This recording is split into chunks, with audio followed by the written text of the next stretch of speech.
I woke up one morning with a secret that could destroy everything. The pregnancy test was positive, but the father? I honestly didn't know. My hands shook as I stared at those 2 lines, my mind racing through possibilities I didn't want to face. Raphael, my husband of 8 years, would be thrilled. But what if the baby wasn't his? What if it belonged to Bruno, the man I'd slept with 3 months ago in a moment of weakness I couldn't take back? The walls of our bathroom felt like they were closing in. I dropped the test in the trash, buried it under tissues, and walked out like nothing had happened. But everything had changed. The morning light coming through the window felt too bright, too exposing, like it could see right through me. Before I go on, if you're new here, please subscribe. This channel is just starting out, and every day we'll be sharing real stories about real people. Stories that remind us we're all just trying our best. Hit that button. It really helps. My name is Camilla, and I never thought I'd be the kind of woman who cheats, but life has a way of pushing you into corners you never imagined. Raphael was everything a husband should be on paper. Stable, kind, predictable. Too predictable. Somewhere along the way, I'd stopped feeling seen. We'd become roommates who occasionally kissed goodnight. Our conversations had shrunk to logistics. Who'd pick up groceries, when to pay bills, whether we needed to call the plumber. The passion we'd had in our early 20s had evaporated like steam, leaving behind only routine. When Bruno, a colleague from work, started paying attention, really looking at me like I mattered, I let it happen. He'd compliment my presentations, ask about my weekend with genuine interest, lean in when I spoke like my words were important. It started innocently enough, coffee breaks that stretched too long, text messages that became too frequent, lingering glances across the conference room. Then came the work trip, a conference in Sao Paulo, hotel bar after the closing session, too many drinks, and a decision I couldn't unmake. Once, just once, I told myself. A hotel room on the 14th floor with windows that overlooked the city lights. Guilt hit me the moment it was over. A physical sensation like ice water in my veins. Bruno fell asleep easily, but I lay awake staring at the ceiling, listening to the hum of the air conditioning, feeling like I'd stepped off a cliff and was still falling. I flew home the next day, deleted his personal number, and pretended it never happened. I threw myself into being a better wife, cooking Raphael's favorite meals, initiating conversations about our future, even suggesting we try for a baby. Maybe I thought I could bury the betrayal under new beginnings. Then came the pregnancy. 9 weeks along, the doctor said during that first appointment. I did the math over and over, trying to pin down dates, ovulation windows, anything that would give me certainty. But the timeline was too close. The conference had been 12 weeks ago. We'd been intimate before and after. It could be either of them. The probability haunted me like a mathematical equation I couldn't solve. I felt like I was drowning in my own bed, sleeping next to Raphael every night while this secret grew inside me, cell by cell becoming more real with each passing day. He was so happy when I finally told him. His eyes lit up like a kid's on Christmas morning, all the weariness of his construction job temporarily forgotten. He immediately started planning the nursery, talking about names, calling his mother who cried tears of joy on speakerphone. He'd come home with baby books, tiny onesies that seemed impossibly small, paint samples for the walls. Every smile he gave me felt like a knife. Every time he kissed my growing belly and whispered to the baby inside, I wanted to disappear. The months crawled by in a haze of doctor's appointments and baby showers. I smiled through all of it, playing the excited mother-to-be, while panic hummed beneath my skin like an electric current. My mother-in-law threw me an elaborate party with pink and blue decorations, games I had to pretend to enjoy, gifts I unwrapped with shaking hands. Friends from work came, women who gushed about pregnancy glow and asked if I'd felt the baby kick yet. I nodded and lied, and felt more alone than I'd ever felt in my life. Bruno texted occasionally, casual check-ins that felt loaded with unspoken questions. How's work going? Heard you're on leave soon. He didn't know about the baby. I'd blocked his number after that night, then unblocked it, then blocked it again. I couldn't decide what was worse, telling him or keeping him in the dark forever. Sometimes I'd type out messages. I'm pregnant and I don't know if it's yours, only to delete them letter by letter, my thumb hovering over the send button before pulling back. The weight of that unsent text lived in my chest like a stone. Our neighbor Eduardo became an unexpected presence during this time. He lived alone in the apartment next door, a quiet man in his 50s who kept to himself. Rafael had mentioned once that Eduardo's wife died years ago of cancer, that he never remarried, that he worked from home doing something with computers. I'd see him sometimes in the hallway, carrying groceries, always polite but distant. We'd exchange those neighbor pleasantries. Good morning, nice weather, have a good day, but nothing deeper. One afternoon when I was 7 months along, struggling with bags from the car, my back screaming in protest, Eduardo appeared beside me in the parking garage. The fluorescent lights buzzed overhead, and I could hear my own labored breathing echoing off the concrete walls. "Let me help," he said simply, reaching for the bags without waiting for permission. I wanted to refuse out of stubborn pride, but my back was killing me, and my feet were swollen in my shoes. He carried everything up 3 flights of stairs without a word, set the bags on my kitchen counter, and left. No small talk, no lingering, just help. It happened again a week later when I was carrying laundry, then again with a package that was too heavy. He'd water our plants when we went to Rafael's parents for the weekend, pick up mail, fix a dripping faucet that Rafael kept saying he'd get to. Small things. Rafael appreciated it, called him a good neighbor, offered to pay him for his time. Eduardo always refused. I barely thought about it, honestly. My mind was too full of the impending birth, the question that wouldn't leave me alone, the future I couldn't predict. I'd lie awake at night doing those paternity probability calculators on my phone, trying to input data I didn't fully have, getting results that only made me more anxious. Rafael would be snoring softly beside me, one hand sometimes resting on my belly even in sleep, and I'd feel like the worst person alive. Then came the early labor, 8 months in, a Tuesday afternoon in late autumn. I was home alone, folding tiny clothes I'd washed 3 times already, when the contractions started. Sharp and regular. Too regular. At first, I thought they were Braxton Hicks, the false labor the books talked about. But they kept coming, intensifying, a pain that radiated from my lower back around to the front like a vice tightening. I called Rafael, but he was 2 hours away at a construction site in the next county, some emergency renovation that couldn't wait. My hands shook as I dialed for an ambulance, dropping the phone twice before getting the number right. The pain was blinding, coming in waves that made my vision blur at the edges. I doubled over the kitchen counter, trying to breathe through it like the prenatal class had taught, but panic was drowning out everything I'd learned. The room felt too hot and too cold at the same time. I heard knocking, pounding really, like someone was trying to break down the door. Then Eduardo was there, somehow inside my apartment. I must have unlocked it without remembering, some autopilot function taking over. His face was calm in a way that cut through my fear. "I heard you through the wall," he said, his voice steady and sure. "The ambulance is coming." I called them again to confirm. "Breathe with me, Camilla. In through your nose, out through your mouth." He stayed calm while I fell apart, talking me through contractions with a certainty that felt like an anchor. He'd obviously done this before, known what to say, how to time the breathing, when to distract me with questions about nothing. What color did we paint the nursery? What names had we chosen? Did we have a hospital bag ready? He grabbed it from beside the door when the paramedics arrived, rode with me in the ambulance when I couldn't stop crying, called Rafael every 15 minutes with updates. I remember thinking through the pain how strange it was that this near stranger was the one holding my hand while my husband raced across town, breaking every speed limit. The baby came fast, too fast. The doctor said sometimes second babies come quicker, and I didn't correct them that this was my first. Everything was a blur of bright lights and masked faces and pressure and pain, and then suddenly a cry. A girl, tiny but healthy, 5 pounds 8 ounces, the nurse announced. They placed her on my chest, this warm, squirming little person, and I named her Luna because she was born at night and because the name felt like hope. Rafael arrived an hour after the birth, pale and shaken, still in his work clothes covered in drywall dust. Eduardo had already left, slipping away without fanfare, the way he always did.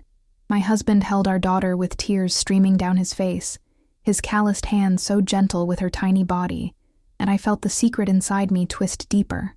She had dark eyes, a full head of black hair, perfect little fingers that wrapped around Rafael's thumb. Rafael's family had dark features, but so did Bruno. I couldn't tell. I couldn't breathe. The room felt like it was spinning, even though I was lying still. Then came the call that changed everything.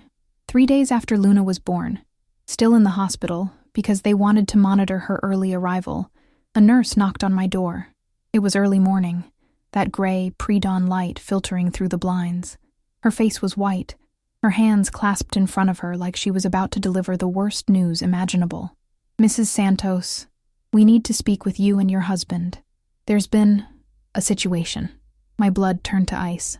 Raphael stood up from the chair beside my bed where he'd been dozing, confused and alarmed. The nurse's next words felt like the floor dropping out from under me, like I was falling through space with nothing to catch me. "There was a mix-up in the maternity ward. We believe your baby may have been switched with another infant born the same day." The room tilted. Raphael's voice came from far away, demanding explanations, threatening lawsuits, his construction worker hands clenched into fists. But I was frozen, staring at the tiny bundle in the hospital bassinet beside my bed. Luna was sleeping peacefully, her little chest rising and falling, completely unaware that her entire identity was in question. All I could think was, maybe she's not mine. Maybe I get a do-over. Maybe the universe is giving me an out, a way to escape the mess I created. The guilt of that thought hit me immediately. What kind of mother thinks that way? But I couldn't help it. If Luna wasn't mine, then the paternity question disappeared.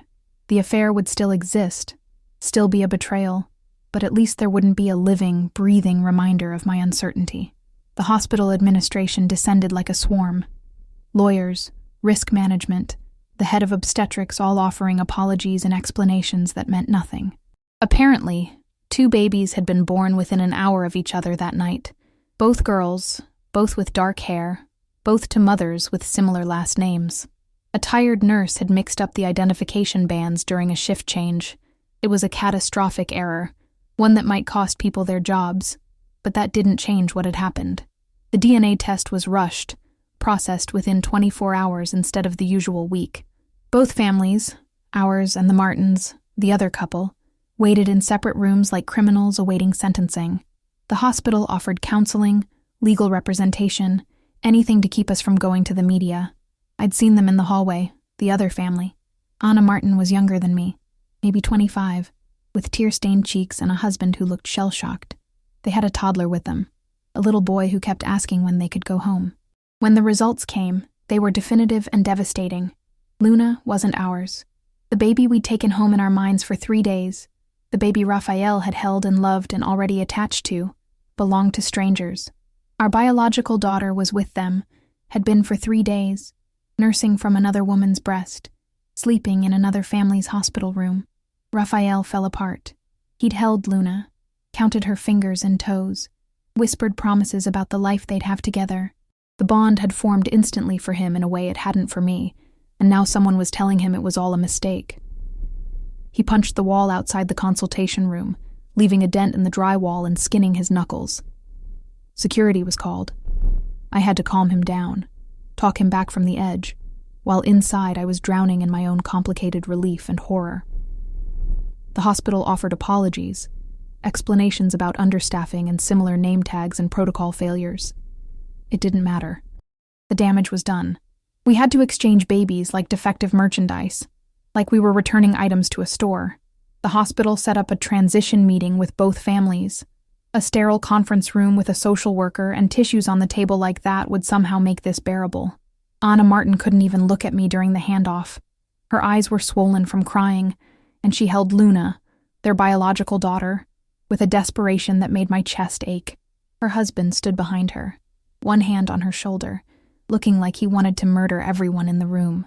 Their toddler sat in a corner with a hospital volunteer, oblivious to the fact that his family was being rearranged. Our biological daughter's name was Sophia. They'd named her already, chosen it before she was born, and the social worker suggested we might want to keep the names to maintain some continuity. She looked different from Luna. Lighter eyes, softer features, a smaller nose. When they placed her in my arms, I felt nothing, just numbness. This should have been the moment of relief, the answer to my prayers. But all I felt was empty and wrong.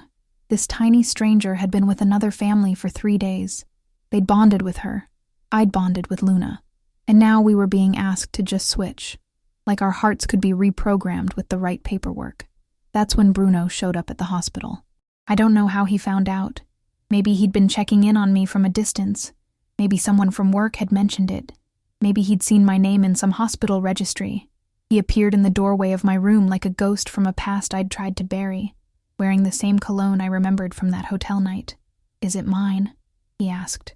No greeting, no warmth, no acknowledgement of the insanity of him being there. Raphael was in the cafeteria getting coffee, giving me space to bond with Sophia. I had maybe 5 minutes. I looked at Bruno, this man I'd tangled my life up with for one stupid night, and I wanted to scream. But instead, I heard myself whisper, "I don't know." His face went through a series of emotions I couldn't track. Surprise, anger, fear, calculation. Then he said something that made my stomach drop. "I want a paternity test. If she's mine, I have rights." The world I'd been desperately trying to hold together splintered into 1,000 pieces. The next weeks were a blur of lawyers, tests, and sleepless nights. Raphael found out about the affair when Bruno's attorney contacted us about the paternity dispute. The lawyer's letter was formal and cold, requesting DNA testing to establish biological parentage, citing Bruno's potential parental rights. Raphael read it 3 times before he understood what it meant. Then he looked at me with a question in his eyes that I couldn't avoid anymore. I'll never forget the look on my husband's face when he understood what I'd done. It wasn't anger, not at first. It was betrayal so deep it looked like physical pain, like I'd stabbed him, and he was only now noticing the wound. His face went white, then red, then white again. He didn't yell. He just stared at me for what felt like hours, but was probably only minutes. Then he walked out of the apartment, and I didn't see him for 2 days. "You let me believe she was mine," he said, when he finally came back, his voice hollow and scraped raw. "You let me love her, plan for her, build my whole future around her, when you didn't even know. How long, Camilla? How long were you going to lie?" I had no defense. What could I say? That I was scared? That I'd hoped it would never matter? That I'd been trying to protect him from pain by causing worse pain later? The words all felt inadequate, insulting even, so I just stood there and took it, let him rage and break and eventually collapse on the couch with his head in his hands. The paternity test on Sophia came back a week later. Raphael was the father, not Bruno. By some miracle of genetics and timing, the baby was my husband's. The relief should have been overwhelming. The nightmare should have ended, but it didn't matter anymore. The trust was shattered beyond repair. Raphael looked at the results, nodded once, and said, "At least I know she's mine. That's something." But he couldn't look at me the same way. Every interaction became strained, painful. He moved out 2 days after the results came in, took a bag of clothes and his tools and stayed with his brother. He wanted shared custody of Sophia, said he'd raise her himself, that I'd proven I couldn't be trusted with anything sacred. His lawyer sent papers a week later, divorce proceedings and custody arrangements outlined in legal language that made my hands shake. Bruno disappeared the moment he knew the baby wasn't his. Relieved of responsibility, no longer tied to the mess he'd helped create, he vanished back into whatever life he'd been living. He changed his phone number, quit his job, moved out of state. Someone told me later he'd gotten married to someone else, started fresh with a clean slate. Meanwhile, I was alone in our apartment with Sophia, a stranger's baby who was biologically mine but felt like evidence of every terrible choice I'd made. She cried constantly those first weeks. "Colic," the pediatrician said, but I wondered if she could sense the wrongness of everything, the fact that I was going through the motions of motherhood without feeling connected to her. I'd feed her and change her and rock her, all the mechanical actions, but there was no bond. I'd look at her face and see Luna, the baby I'd known for 3 days, the one who'd felt right in my arms. I'd wonder if Anna Martin was going through the same thing in reverse, holding her biological daughter but missing Sophia. The only person who showed up was Eduardo.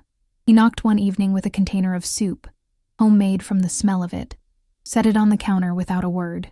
He came back the next day with bread, then the day after with a lasagna. He started doing that, bringing food, taking out trash, fixing things around the apartment that Raphael would have handled. I didn't ask for help. I didn't even really acknowledge it at first, too numb to register kindness. He just appeared, did what needed doing, and left. One night, about 3 weeks after Raphael moved out, I broke down in the hallway. Sophia was screaming, that high-pitched newborn cry that drills into your skull, and I couldn't get her to stop. I hadn't slept in days. Couldn't remember the last time I'd eaten a real meal. Couldn't figure out how to work the breast pump. Couldn't do anything right. I was sitting on the floor outside my apartment door, Sophia screaming in my arms, tears running down my face, when Eduardo heard me through the wall the way he always seemed to. He came over in his house slippers, took Sophia from my arms without asking, and walked her around the apartment. He had this technique, bouncing gently while walking, shushing in rhythm, one hand supporting her head. She calmed within minutes, her cries reducing to whimpers and then silence. He handed her back when she was quiet, her eyes finally closing in sleep, and said simply, "You're doing better than you think." I started crying harder. I ruined everything.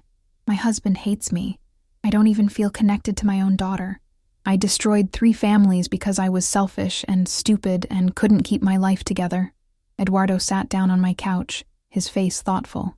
He was quiet for a long moment, just sitting there while I sobbed, and Sophia slept, and the apartment felt too small and too big at the same time. Then he spoke, his voice low and careful, like he was sharing something precious. "My wife and I lost a baby once, stillborn at 8 months. They called it an unexplained late-term loss. One day everything was fine. The next day, there was no heartbeat, just silence where life should have been."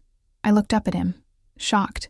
He'd never shared anything personal before, always kept himself carefully distant. He continued, staring at his hands. "It destroyed us in different ways. I shut down, went numb, threw myself into work. She fell apart, needed to talk about it constantly, couldn't stop crying. Neither of us knew how to grieve together. She couldn't look at me anymore without seeing what we'd lost, and I couldn't look at her without feeling guilty that I couldn't fix it. We divorced a year later. She remarried, had 3 kids. I see the photos sometimes on Facebook. She looks happy. I stayed alone. I didn't know what to say. The weight of his pain sat in the room between us, heavy and real.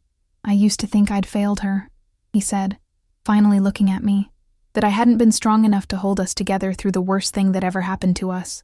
But I learned something over the years. We can't carry other people's grief for them, and we can't let our worst moments define everything else.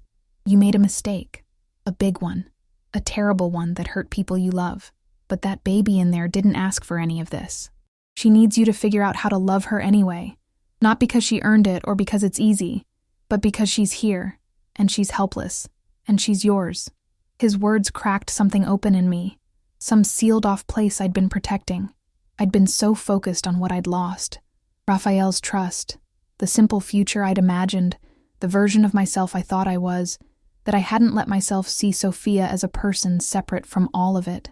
She was just a baby, innocent, as much a victim of my choices as anyone else.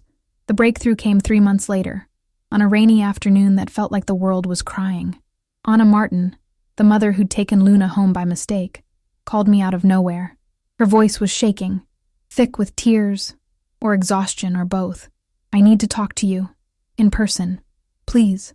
We met at a coffee shop halfway between our apartments, both of us exhausted and wary.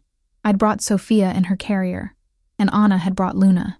We sat across from each other in a booth by the window, watching rain streak down the glass, 2 mothers drowning in the same impossible situation. The shop smelled like espresso and cinnamon, warm and normal in a way that felt jarring against the conversation we were about to have. She didn't waste time with pleasantries. "I can't bond with her," she said, her voice breaking. "With Sophia. No, I mean Luna, the baby I have. Everyone tells me she's mine, that DNA doesn't lie, that I just need time. But I keep seeing your daughter's face, the one we brought home first, the one we loved for 3 days before they told us she wasn't ours." My chest tightened. I understood exactly what she meant. "Sophia," I said quietly, gesturing to the baby carrier beside me. "The baby I have now. I feel the same way, like I'm holding someone else's child, like I'm going through the motions, but nothing feels right." We stared at each other across the table, our coffee cooling between us, 2 mothers admitting out loud what neither of us had been able to say to anyone else. Anna's eyes filled with tears that spilled over, and I felt my own eyes burning. "My husband thinks I'm crazy," she whispered. "He says I need to try harder, that Luna is our biological daughter and Sophia was just a mistake, a brief confusion. But I dream about her, Sophia, the baby we took home first. I wake up reaching for her. It's been 3 months. And it hasn't gotten better. Same, I admitted. I look at Sophia, and I see a stranger. I know she's mine by DNA, but she doesn't feel like mine. And I hate myself for it because it's not her fault. She's just a baby who needs her mother, and I can't give her what she needs. Anna reached across the table and grabbed my hand, desperate and tight. What if we raised them together? Shared custody, both families involved. They're sisters in every way that matters, even if the biology got mixed up. What if we stopped pretending the switch didn't happen, and instead acknowledged that they both have two families now? It was insane. It was complicated beyond measure. It was also the first thing that had felt right in months. The idea settled into my chest like a key turning in a lock, clicking something open that had been stuck closed. We talked for 2 hours, working through logistics and fears and possibilities. Our husbands would think we were crazy. The lawyers would complicate it. But maybe, just maybe, we could create something new from this mess. A family that didn't follow traditional lines but worked anyway. We started slowly, tentatively. Visits once a week, then twice, gradually increasing time together. Anna brought Luna to my apartment, and I brought Sophia to hers. We'd sit together while the babies played on blankets on the floor, watching them, slowly learning to see them as a pair instead of as separate problems. Raphael was skeptical at first, angry even. You want me to share my daughter with strangers because you can't handle your own guilt? But when he saw Sophia and Luna side by side, saw how they reached for each other even as infants, how they seemed calmer together than apart, something shifted in him too. Maybe he saw what I'd started to see, that the hospital's mistake had created a bond between these babies that transcended biology. They'd been together from the beginning, just with the wrong name tags. Separating them completely felt cruel. Eduardo helped coordinate schedules, drove me to exchanges when I was too tired, became the steady presence none of us knew we needed. He'd babysit when Anna and I both needed a break, handling 2 babies with a competence that suggested he'd done this before, in another life, with the child he'd lost. One evening, after dropping off Sophia at the Martins, I asked him why he kept showing up for us, why he'd invested so much time and energy in a mess that wasn't his problem. He looked at me with those sad, kind eyes and said, "Because no one showed up for me when my life fell apart, and I know what that costs. I know what it's like to drown alone. If I can keep someone else from going through that, it's worth it." Slowly, impossibly, a new kind of family formed. Raphael and I didn't get back together. The trust was too broken, the hurt too deep, but we learned to co-parent with grace and respect. He started dating someone new, a woman named Patricia who was kind to Sophia and didn't judge me for my past. Anna and her husband Marcos became friends, allies in this strange situation, people I could call at 2 a.m. when I was drowning in doubt. The girls grew up knowing both sets of parents, never confused about who they were, just loved by more people than most kids ever are. Bruno's absence became a gift rather than a wound. One less complication, one less person who couldn't handle the mess, one less variable in an already complex equation. Sometimes I wondered where he was, if he ever thought about the chaos he'd helped create. But mostly I was just grateful he'd disappeared. His selfishness had inadvertently made everything simpler. On the girls' first birthday, we had a joint party. Both families, Eduardo included, gathered in a park with balloons and cake and too many presents. It was a sunny Saturday, warm and perfect, the kind of day that feels like a gift. I watched Sophia and Luna crawl around each other, giggling, pulling at each other's hair and sharing toys, and being exactly what sisters should be.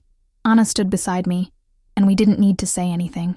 We just watched our daughters, both of them, all of them, and felt something that looked like peace. Raphael pulled me aside at one point, away from the crowd.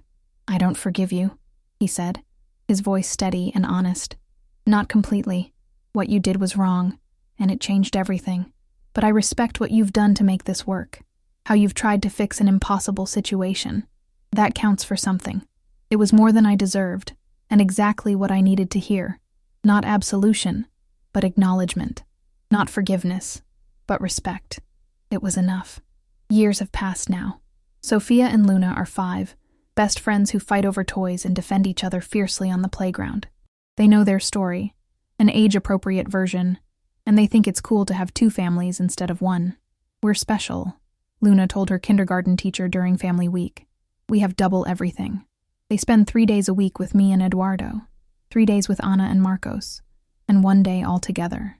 It's chaotic and complicated, but it works. Raphael remarried last year to Patricia, who loves both girls and never makes me feel small or judged. She treats Sophia like her own, and I'm grateful for that in ways I can't fully express. We have family dinners sometimes, all of us together, and it's weird and beautiful, and nothing like what I imagined my life would look like. But it's good. It's real. Anna and I text almost daily, coordinating pickups and swapping stories about kindergarten drama and scraped knees and the million tiny emergencies of raising kids. We've become genuinely close, bonded by the strangest circumstances imaginable. She's the sister I never had, and sometimes I think about how we would have never known each other if not for that hospital mistake. There's something poetic about that, how the worst error created the best friendship. Eduardo still lives next door. He's the girls' honorary grandfather, the one who teaches them to plant tomatoes on his balcony and tells terrible jokes that make them shriek with laughter. He never remarried, never had his own children, but he became the steady heartbeat of our chaotic, blended family. He walks them to school sometimes, attends their dance recitals, fixes their broken toys with patience I'll never have. Sometimes I think about how easily he could have ignored my struggles, stayed behind his closed door and his own grief. Instead, he chose to show up. Over and over, with no expectation of reward or recognition. Last month, Sophia asked me about her birth story. "Tell me about when I was born," she said, cuddled against me on the couch with Luna on my other side. They'd both had nightmares and ended up in my bed, and now we were watching cartoons in the early morning. I took a breath and told her a version she could understand. "You were born early, and there was confusion at the hospital. You and Luna got mixed up, and at first we didn't know who belonged with which family, but then we figured it out, and instead of being sad, we decided to share. Because you two are special. You're sisters who have 2 mommies and 2 daddies and twice as many people who love you. And Uncle Eduardo," Luna added. "He wasn't really an uncle, but that's what they called him. An Uncle Eduardo," I agreed, "who loves you both very much." Sophia thought about this for a moment, her face serious. "So I have you and Mommy Anna?" "Yes." "And Luna has you and Mommy Anna too?" "Yes." She smiled, satisfied with this answer. "That's good. More people means more birthday presents." I laughed, and the sound felt free in a way it hadn't for years. Out of the mouths of babes, they'd distilled this whole complicated mess down to its simple truth. More people means more love, more safety, more hands to catch you when you fall. I learned something through all of this, something painful and beautiful at once. Family isn't just blood. It's not about whose DNA runs through whose veins, or who was in which hospital room on which day. Family is who stays, when staying is hard. It's the person who brings soup when you're falling apart. It's the ex-husband who learns to put his hurt aside for his daughter's sake. It's the stranger who becomes your co-parent, because life gave you both an impossible situation, and you chose to face it together. It's the neighbor who had every reason to stay isolated, but instead opened his door and his heart to 2 babies who weren't his, and a woman who'd made terrible choices. I cheated on my husband. I created a mess so tangled it should have destroyed everyone involved. I lied and panicked and made decisions based on fear instead of integrity. The consequences were devastating. A marriage ended, trust shattered, 2 families thrown into chaos. But from that wreckage, we built something unexpected. A family defined not by where we started, but by who we chose to be for each other when it mattered most. The girls will grow up knowing they were loved not just by their biological parents, but by an entire community of people who decided that love isn't a limited resource. It multiplies when you share it. They'll know that families can be messy and complicated and formed in unconventional ways. They'll know that mistakes don't have to be endings, that people can hurt each other badly and still find ways to move forward with grace. They'll know that sometimes the quiet person next door who you barely notice is actually the hero of the whole story, the one who holds everything together when it's all falling apart. I still carry the guilt of what I did. I probably always will. There are nights when I lie awake replaying that conference, that hotel room, wishing I could go back and make different choices. But I also carry gratitude for the people who saw past my worst self and helped me become better. Raphael, who found a way to co-parent with me even though I'd broken his heart. Patricia, who welcomed my daughter into her life without resentment. Anna and Marcos, who could have hated me but instead became family. Eduardo, who taught me that showing up is sometimes the most radical form of love. Redemption isn't about erasing the past. I can't undo what I did, can't take back the pain I caused. But I can build a different future, one day at a time, one choice at a time. I can be present for my daughters, both of them. I can show up for Anna when she's struggling. I can thank Eduardo for his quiet kindness. I can prove through actions, rather than words, that people can change, that growth is possible even when you've hit bottom.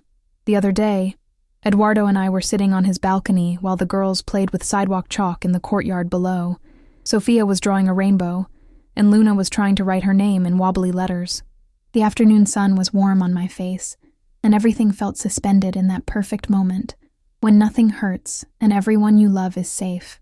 I never thanked you properly, I said to Eduardo, for everything, for showing up when you didn't have to. He was quiet for a moment, watching the girls. Then he said something I'll never forget. After my wife left, after we lost the baby, I became invisible. I went to work, came home, existed. People stopped seeing me. I stopped seeing myself. When I heard you crying through the wall that day, when Luna was being born, I had a choice. I could stay invisible, safe behind my door, or I could remember what it felt like to matter to someone, to be needed. His voice caught slightly. Those girls down there, they see me, really see me. They run to me when I come outside. They draw pictures for me. They tell me their secrets and their fears and their silly jokes. You and Anna and Rafael and Marcos. You invited me into something I thought I'd never have again, a family. So no, you don't need to thank me. I should be thanking you. I reached over and squeezed his hand, and we sat there in comfortable silence, two broken people who'd found a way to be whole again through the most unlikely circumstances. Last week, Anna called me in tears. Not sad tears, but overwhelmed ones. She'd been at Luna's school for parent-teacher conference, and the teacher had shown her a drawing Luna made for Family Art Day. It showed 8 stick figures holding hands. Anna, Marcos, their son Diego, me, Rafael, Patricia, Eduardo, and both girls in the middle. Above it, Luna had written in craped letters, "My big family." She doesn't see any of this as broken, Anna said, her voice thick.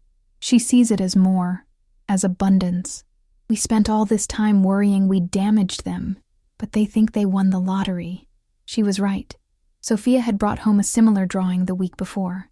In the child's logic of 5-year-olds, they understood something we adults had taken years to grasp, that the hospital's mistake wasn't a tragedy to overcome, but a gift in disguise.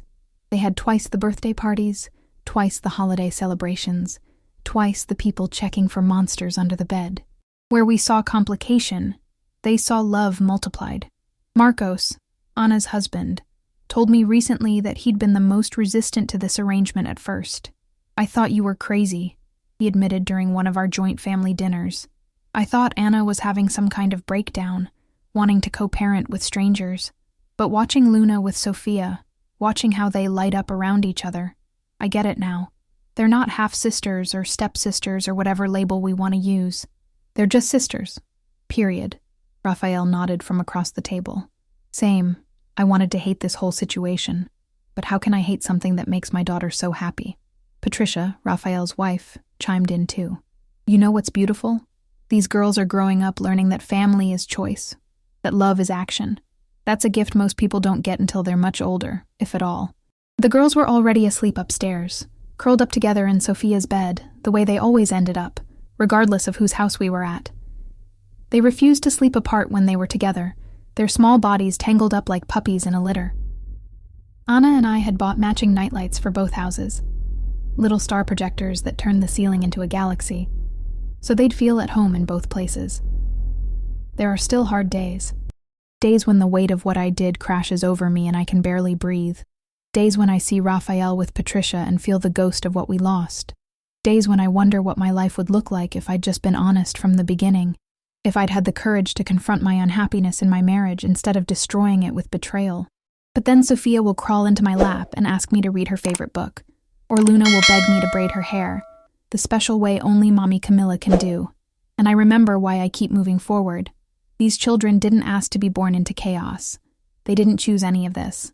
But they're here, and they're thriving, and they're teaching all of us how to love more expansively than we thought possible. Eduardo reminds me on my hard days that healing isn't linear.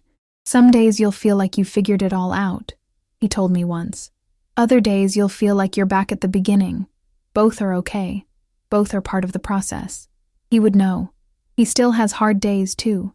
Days when the grief of losing his wife and baby surfaces unexpectedly. I've learned to recognize them. He gets quieter, withdraws slightly.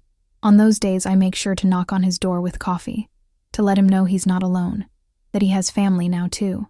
The girls will draw him pictures, and he'll tape them to his refrigerator, where they join dozens of others, a colorful testament to how much he's loved. Anna has become the sister I never knew I needed. We talk about everything now, not just the girls, but our marriages, our fears, our dreams. She's the only person who truly understands the unique grief and gratitude of our situation.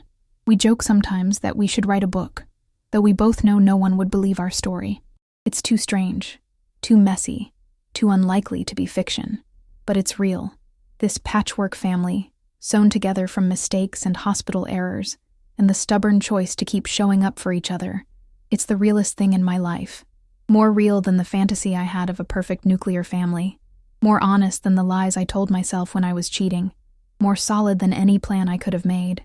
The girls started kindergarten this year, and their teacher pulled me aside during the first week. "I just want you to know," she said.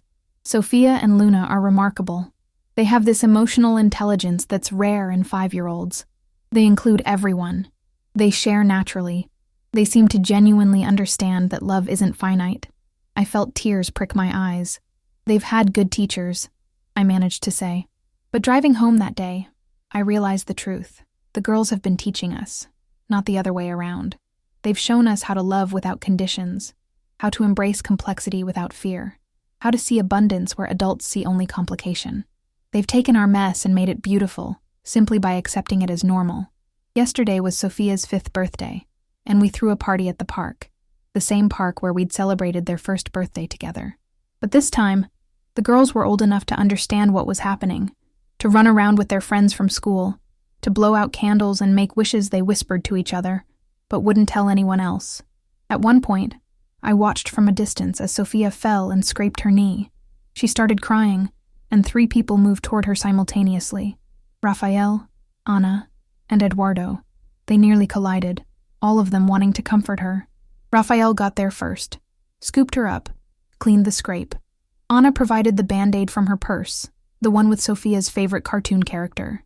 Eduardo distracted her with a silly face that made her giggle through her tears. No jealousy, no competition, just multiple people loving one child, working together seamlessly because that's what family does. I watched this scene unfold, and something in my chest loosened. This was it. This was what we'd built from the ashes of my worst mistake. Not perfect, not traditional, but functional and full of love. Luna came running up to me then, her face flushed from playing. "Mommy Camilla, can Sophia sleep at our house tonight? Please, please, please." I checked with Anna across the playground. She nodded, smiling. "Sure, baby. Go ask your sister." "She already said yes." Luna squealed and ran off. My sister, not stepsister. Not technically we were switched at birth, sister. Just sister. The simplest, truest word in the world. Rafael came over, Patricia beside him. "Good party," he said. It wasn't much, but from him it meant something. We'd come a long way from those early days of rage and hurt. "Thanks for coming," I said. "It means everything to the girls." "They're good kids," Patricia added. "You and Anna are doing something special here. It's not easy, but it's working." Eduardo joined us, holding sleeping Diego on his shoulder. Anna's son from before all this started, who'd been folded into our extended family like he'd always belonged. "I think we're out of cake," he said. The kids demolished it. We all laughed. This strange collection of people who'd become family through sheer determination and grace. Anna and Marcos walked over with the girls, both of them holding hands, covered in frosting and grass stains and pure joy. "Best birthday ever," Sophia declared. "Mine's in 3 weeks," Luna reminded everyone. "And I want the same party, but with a bounce house." We groaned collectively, already planning the logistics in our heads. Who would order the bounce house? Who would make the cake? How we'd coordinate schedules? It would be complicated, like everything in our lives, but we'd figure it out. We always did. If this story touched something in you, I hope it reminds you that our mistakes don't have to be our endings. That family can look 100 different ways, and all of them are valid if they're built on love and effort, and the willingness to keep showing up even when it's hard. Share this with someone who needs to hear it. Someone who feels like they've messed up too badly to find their way back. Someone who thinks their mistakes have permanently broken them. Because here's what I learned. We're all broken in some way. Every single one of us is walking around with cracks and scars and regrets we'd take back if we could. But those cracks are where the light gets in. Those scars are proof that we survived something difficult. And those regrets can become the foundation for something better if we're brave enough to build on them instead of running away. Raphael forgave me. Not completely, but enough. Anna became my sister when she could have been my enemy. Eduardo chose connection when isolation would have been easier. Marcos welcomed my daughter into his home when he didn't have to. Patricia loved a child who reminded her husband of his ex-wife's betrayal. The girls learned to love each other even though they shouldn't have been sisters at all. And me? I learned that being a good mother isn't about being perfect. It's about showing up, day after day, even when you feel inadequate. It's about admitting your mistakes and doing the hard work to make amends. It's about accepting help from unexpected places and building family from whatever materials you have available. If you want to hear more stories like this, real, messy, human stories about people finding their way through impossible situations, subscribe to this channel. Hit that button, turn on notifications, and join this community of people who understand that life is complicated and beautiful, and rarely follows the script we imagined. Sometimes the most broken things become the most beautiful when we're brave enough to put the pieces back together differently. Sometimes the family we need is the one we build from the rubble of the family we thought we'd have. Sometimes the quiet neighbor who never asked for anything becomes the hero of the whole story. Sometimes the worst mistake of your life leads you to the best version of yourself.